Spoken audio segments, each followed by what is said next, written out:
আন্তর্জাতিক সংবাদে সবাইকে স্বাগত। সুপ্রিয় দর্শক শ্রোতা, পৃথিবীতে শুরু হয়েছে তৃতীয় বিশ্বযুদ্ধ। ইরান ইসরায়েল চলছে পাল্টাপাল্টি হামলা, পাশাপাশি 6টি রাষ্ট্র যুদ্ধে জড়িয়ে পড়েছে এবং চলছে পাল্টাপাল্টি হামলা। লেবানন যুদ্ধবিরতি দিয়ে আবার যুদ্ধ নেমেছেন ইসরায়েল এবং আমেরিকা। সুপ্রিয় দর্শক শ্রোতা, মধ্যপ্রাচ্যে ইসলামী জোট যুদ্ধ প্রতিরোধ যোদ্ধা গড়ে তুলেছেন এবং ইরানে হামলা করবে বলে তারা একনিষ্ঠভাবে ঐক্যমত পোষণ করেছেন। ইরানের সঙ্গে মিশেছে উত্তর কোরিয়া এবং রাশিয়া, সাথে রয়েছে চীন। সুপ্রিয় দর্শক শ্রোতা, এই মুহূর্তে ইসরায়েলে হামলা করে ইরানকে যুদ্ধে জয়লাভ করতে পারবে? জানিয়ে দিন আপনাদের গুরুত্বপূর্ণ মূল্যবান মতবাদ। জানিয়ে দেব আমাদের হাতে থেকে সর্বশেষ আন্তর্জাতিক গুরুত্বপূর্ণ আপডেট বাংলা সংবাদ। শুরুতে থাকছে সংবাদ শিরোনাম, এরপরে জানাবো বিস্তারিত। গাজা উপত্যকায় হামাসের হামলায় ইসরায়েলে আরো 5 সেনা নিহত। আরো জানিয়ে দিব রাখাইনে সামরিক সদর দপ্তর দখল নিয়েছে আরাকান আর্মি। লোহিত সাগর এলাকায় মার্কিন যুদ্ধবিমান ক্ষেপণাস্ত্র হামলা, ফ্যান্ডালি ফায়ারের দাবি। এবার পানামা খাল দখলে হুমকি দিলেন ট্রাম্প। পাকিস্তানি ক্ষেপণাস্ত্র যুক্তরাষ্ট্রের জন্য হুমকিকর যা বলল ইসলামাবাদ। ইরান না থাকলে ইসরায়েলের প্রকাশ্যে গোপন ষড়যন্ত্র থেকে বিশ্বকে রক্ষা করবে কে? ইয়েমেনে এবার মার্কিন বাহিনীর অতর্কিত হামলা এবং সর্বশেষে জানিয়ে দেব ইসরায়েলি সেনাদের পেগেট ভরে ফেরত পাঠানো শুরু করেছে ইরান। এতক্ষণ শুনছিলেন সংবাদ শিরোনাম, এখন বিস্তারিত। তবে অনুরোধ থাকবে এই ভিডিওটিতে একটি লাইক দিন এবং কমেন্টস করে জানিয়ে দিন আপনি কোন জেলা থেকে বা কোথা থেকে আমাদের সাথে যুক্ত রয়েছেন। এবং ইরান ইসরায়েল যুদ্ধের সবচেয়ে ভয়ঙ্কর আপডেট সংবাদ হাতে পেতে চ্যানেলটি সাবস্ক্রাইব করে আমাদের সঙ্গে থাকুন এবং জানিয়ে দিন এই বিশ্বযুদ্ধ সম্পর্কে আপনাদের গুরুত্বপূর্ণ মূল্যবান মতবাদ। ধন্যবাদ। গাজা উপত্যকায় হামাসের হামলায় ইসরায়েলে আরো 5 সেনা নিহত। ফিলিস্তিনে অবরুদ্ধ গাজা উপত্যকায় ইসলাম প্রতিরোধ আন্দোলন হামাস যোদ্ধাদের হামলায় ইহুদিবাদী ইসরায়েলে আরো 5 সেনা নিহত হয়েছে। গতকাল হামাস যোদ্ধাদের পয়েন্ট ব্ল্যাক রেঞ্জ থেকে সব ইহুদিবাদীকে হত্যা করা হয়েছে। হামাসের সামরিক শাখা আল কাসাম বিগ্রেটিক বিবৃতিতে জানিয়েছেন, একটি জটিল অভিযানের মাধ্যমে আমাদের যোদ্ধারা ইহুদিবাদী ইসরায়েলি 3 সেনাকে ছুরি মেরে হত্যা করে এবং তাদের কাছে থেকে অস্ত্র ছিনিয়ে নেয়। এই ঘটনাকে কেন্দ্র করে দখলদার সেনাদের বিরুদ্ধে এবং ধরনের দ্বিতীয় অভিযান বলে হামাসের বিবৃতিতে উল্লেখ করা হয়েছে। এতে আরো বলা হয়েছে, এই অভিযানের পর হামাসের যোদ্ধারা একটি ভবনের ভেতরে কয়েকজন ইহুদিবাদী পদাতিক সেনাকে ঘেরাও করে। সেখানে হামাসের হামলায় অন্তত 2 সেনা নিহত হয়। জাবলে শরণার্থী শিবিরের আরেকটি জায়গায় ইহুদিবাদী ইসরায়েল সেনাদের সাথে হামাস যোদ্ধাদের সংঘর্ষ হয়েছে। এদিকে গতকাল দখলদার ইসরায়েল পররাষ্ট্র মন্ত্রণালয় খ্রিস্টানদের ধর্মগুরুর পপ ফ্রান্সিসের মন্তব্যের বিষয়ে নির্লজ্জ প্রতিক্রিয়া জানিয়েছে। মন্ত্রণালয় এক বিবৃতিতে বলেছে, পুরোপুর মন্তব্য বিশেষভাবে হতাশাজনক, কারণ তারা জিহাদি সন্ত্রাসবাদের বিরুদ্ধে ইসরায়েলের লড়াই সত্য এবং বাস্তব প্রেক্ষাপট বিচ্ছিন্ন হয়েছে। এদিকে চলমান সংঘাতে ইসরায়েলের পররাষ্ট্র মন্ত্রণালয় একটি বহুমুখী যুদ্ধ বলে উল্লেখ করেছেন। ইসরায়েলের দাবি করলেও বাস্তবতা হচ্ছে, গত 15 মাসে ইহুদিবাদী ইসরায়েলের আগ্রাসনে অবরুদ্ধ গাজা উপত্যকায় 45,200 ফিলিস্তিন শহীদ হয়েছে, যার বেশিরভাগই নারী ও শিশু। পোপ ফ্রান্সিস নিজেও ইসরায়েলের চলমান আগ্রাসনকে নিষ্ঠুর হামলা বলে উল্লেখ করেছেন। সূত্র পাস টুডে এসআইবি। রাখাইনের সামরিক সদর দপ্তরের দখল নিয়েছে আরাকান আর্মি। মিয়ানমারের রাখাইন রাজ্যে সামরিক সদর দপ্তরে দখল নিয়েছে বিদ্রোহী গোষ্ঠী আরাকান আর্মি। এ নিয়ে দ্বিতীয় কোন আঞ্চলিক কমান্ড সেন্টার হারাল জান্তা বাহিনী। এই জান্তা দ্বিতীয় আঞ্চলিক কমান্ডের পতনকে চিহ্নিত করেছে খবর দ্য গার্ডিয়ানের। শুক্রবার স্থানীয় সময় গভীর রাতে টেলিগ্রামে পোস্ট করা এক বিবৃতি অনুযায়ী আরাকান আর্মি জানিয়েছেন, বাংলাদেশ সীমান্তবর্তী রাখাইন রাজ্যে পশ্চিমা সামরিক কমান্ডো 2 সপ্তাহের তীব্র লড়াইয়ের পর শুক্রবার পতন করেছে। ওয়ান ইনস্ট্যান্ট কমান্ডের পাতানের ব্যাপারে মিয়ানমার সেনাবাহিনী মন্তব্য জানতে যোগাযোগ করা হলে তাৎক্ষণিকভাবে খারাপ পাওয়া যায়নি। তবে জান্তার বিমান হামলা অব্যাহত রয়েছে। আরাকান আর্মির মুখপাত্র বলেছেন, জান্তার যুদ্ধবিমান এ এলাকায় বোমা বর্ষণ করেছে। হামলার সময় কিছু সেনা সদর দপ্তর থেকে পালিয়ে গেছে। আমাদের সেনারা তাদের তাড়া করেছেন। দেশটির সেনাবাহিনী সারা দেশে 14টি অঞ্চলে কমান্ডো রয়েছে, যাদের মধ্যে অনেকেই বর্তমান প্রতিষ্ঠিত জাতিগত বিদ্রোহী গোষ্ঠী বা নতুন প্রতিষ্ঠিত জনগণের প্রতিরক্ষা বাহিনীর সাথে লড়াই চলমান রয়েছে। উল্লেখ্য, বঙ্গোপসাগর উপকূলবর্তী রাখাইন রাজ্যটি মিয়ানমারের সবচেয়ে দরিদ্র অঞ্চলগুলোর একটি। যদিও রাজ্যটি প্রাকৃতিক গ্যাসের সমৃদ্ধ, সেখানকার কিউপি একটি শহরে পরিকল্পিত অর্থনৈতিক অঞ্চল রয়েছে। কিউপি থেকে পাইপলাইনের মাধ্যমে চীন তেল সরবরাহ করা হয়। সূত্র ইন্ডিয়া টুডে।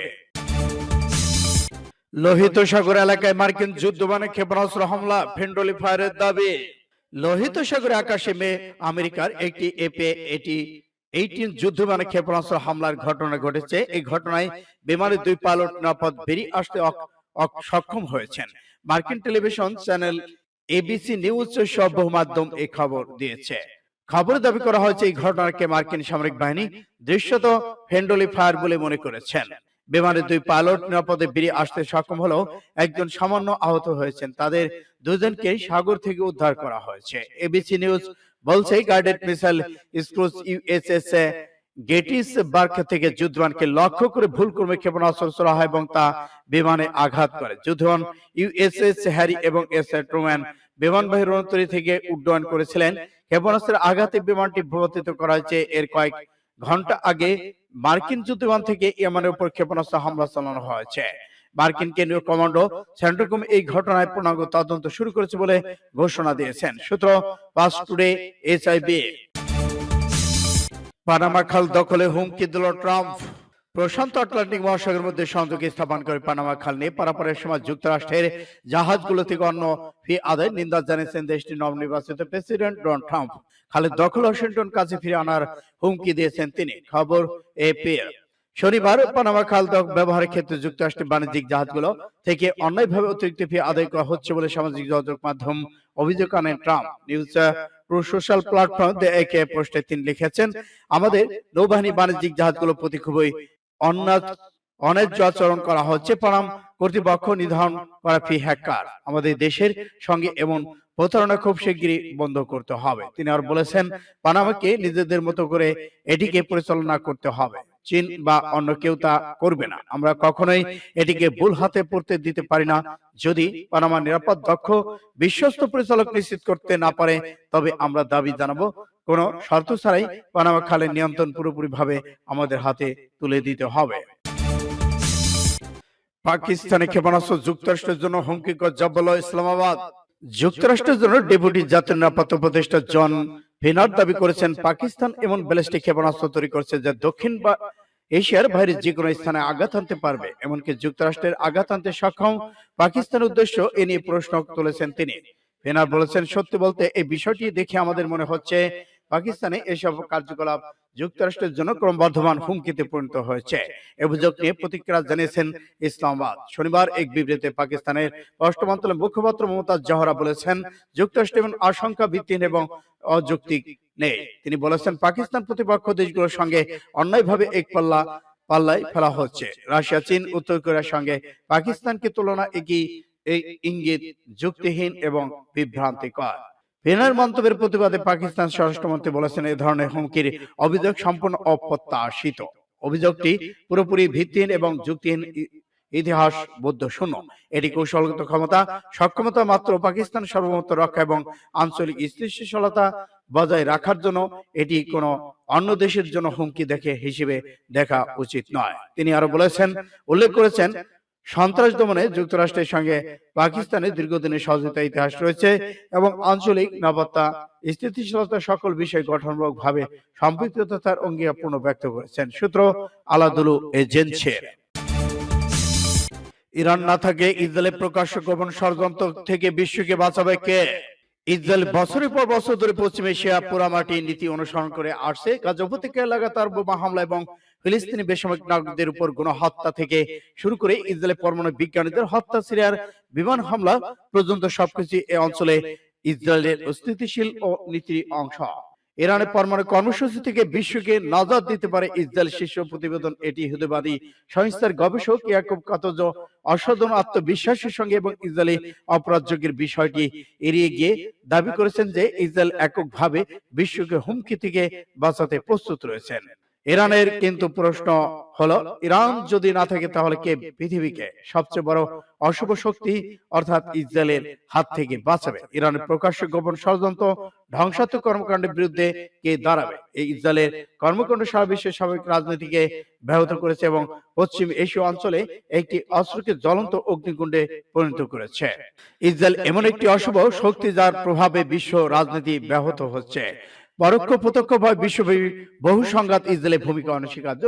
আন্তর্জাতিক রাজনীতিতে বিশেষ করে মার্কিন যুক্তরাষ্ট্র, ইউরোপ এবং এমনকি জাতিসংঘে ইহুদিবাদী ইসরায়েলের প্রভাব বিশ্ব রাজনীতিকে ন্যায় বিচার স্থিতিশীলতার পথ থেকে সরিয়ে দিয়েছে।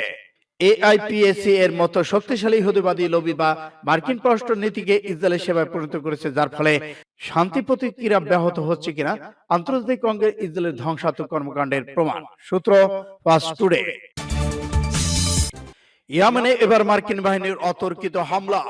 ইয়েমেনের রাজধানী সানার ইরান সমর্থিত হুতি গোষ্ঠীর স্থাপনায় অতর্কিত বিমান হামলা চালিয়েছে মার্কিন বাহিনী শনিবার। কাতার ভিত্তিক সংবাদ মাধ্যম আল জাজিরা এক প্রতিবেদনে তথ্য জানানো হয়েছে। এদিকে মার্কিন সেন্ট্রাল কমান্ডো শনিবার জানিয়েছে হুতিদের অভিযান নিচ্ছিন্ন এবং ব্যাহত করার লক্ষ্যে এই হামলা চালানো হয়েছে। এর আগে সেন্ট্রাল কমান্ড পক্ষ থেকে বলা হয়েছিল লোহিত সাগর, বাব আল মান্দর এবং এডেন উপসাগরের জাহাজ মার্কিন সেনাদের উপর হামলা চালিয়েছে হুতি বিদ্রোহীরা। এর জবাবে ইহুদিদের উপর হামলা চালানো হয়েছে। তবে ইয়েমেনে চালানো মার্কিন বাহিনীর বিশেষ হামলা কি পরিমাণ ক্ষয়ক্ষতি হয়েছে তা এখনো জানায়নি ইসরায়েল। এর আগে বৃহস্পতিবার ইয়েমেনের হুতি গোষ্ঠী স্থাপনাকে লক্ষ্য করে ব্যাপক হামলা চালিয়েছে ইসরায়েল। এতে অন্তত 9 জন নিহত হয়েছে। এর জবাবে ইসরায়েল কেন্দ্রে শনিবার সকালে হামলা চালিয়েছে হুতি গোষ্ঠী। ইসরায়েল স্থানীয় জরুরি পরিষেবা জানিয়েছে হুতিদের হামলায় 16 জন আহত হয়েছেন। সূত্র ফাস্ট টুডে। এবার ইসরায়েলিদের পিকেট করে পাঠানো হুমকি হামাসের।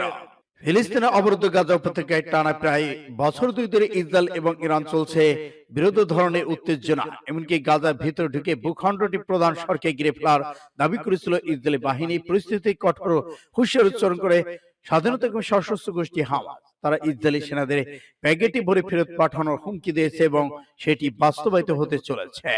গাজা উপত্যকার উত্তরে অবস্থিত গাজা শহরটি বর্তমান ইসরায়েলের আক্রমণের কেন্দ্রবিন্দুতে পরিণত হয়েছে। ইসরায়েল সেখানে হামাসের সাথে সরাসরি যুদ্ধে লিপ্ত হয়েছেন।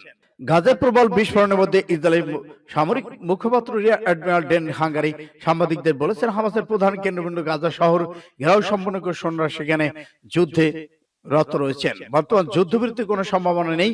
অন্যদিকে ইসরায়েল বাহিনীর বিরুদ্ধে প্রতিশোধ যুদ্ধ চলে যাতে স্বাধীনতাকামী সশস্ত্র গোষ্ঠী হামাস সেখানে মূলত সুড়ঙ্গ থেকে বেরিয়ে হামলা শেষে আবার সুড়ঙ্গে ঢুকে পড়েছেন হামাসের যোদ্ধারা। হামাসের এমন হামলা ইসরায়েলি সেনাদের মধ্যে হতাহতের ঘটনা ঘটেছে। হামাসের সশস্ত্র শাখার মুখপাত্র আবু ওয়েদা বৃহস্পতিবার টেলিভিশনে এক ভাষণে বলেছেন, গাজায় নিহত ইসরায়েলি সেনাদের সংখ্যা সেনাবাহিনীর সবচেয়ে অনেক বেশি। তিনি সতর্ক করে বলেছেন, আপনাদের সন্ধ্যের কালো বেগে করে ফেরত পাঠানো শুরু হয়েছে। সূত্র ইন্ডিয়া টুডে।